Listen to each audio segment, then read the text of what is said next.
DPR RI telah menerima surat Presiden atau Surpres terkait revisi UU Nomor 3 Tahun 2022 tentang Ibu Kota Nusantara atau IKN Nusantara. Diketahui, saat ini pembangunan infrastruktur di IKN, Kalimantan Timur, terus dikebut.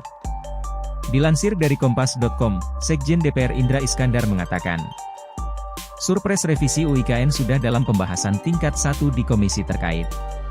Rancangan UU tentang perubahan atas UU Nomor 3 Tahun 2022 tentang IKN telah masuk dalam daftar program legislasi nasional, Prolegnas, Prioritas 2023.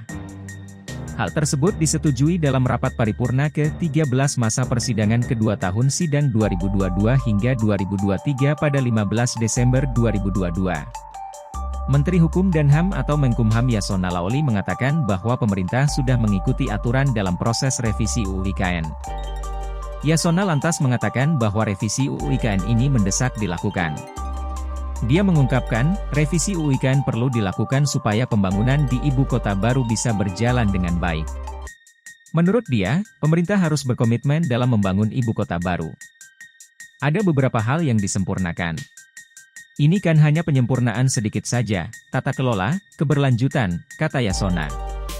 Sementara itu, Kepala Unit Kerja Hukum dan Kepatuhan Otorita IKN, Ida Bagus Nyoman Wiswantanu menjelaskan, tujuan revisi UU IKN memperkuat otorita IKN agar lebih agile dan efektif dalam menjalankan tugas dan fungsinya. Revisi ini juga terkait penguatan aspek pokok kewenangan penyelenggaraan pemerintahan daerah khusus, atau Pemdasus IKN dan peningkatan ekosistem investasi untuk memaksimalkan kontribusi pelaku usaha dan menjamin keberlanjutan pembangunan IKN. Poin revisi diantaranya terkait perubahan luas dan batas wilayah Ibu Kota Nusantara. Perubahan luas dan batas ini berhubungan dengan pengelolaan terpadu habitat pesut, flora, dan fauna di sekitar Pulau Balang.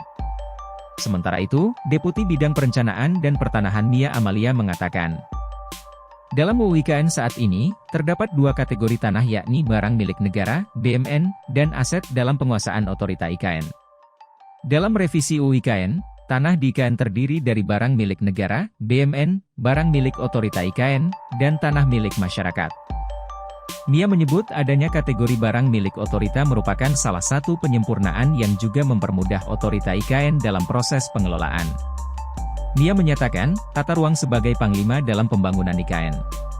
Tercatat, 9 lokasi rencana detail tata ruang atau RDTR IKN sudah selesai.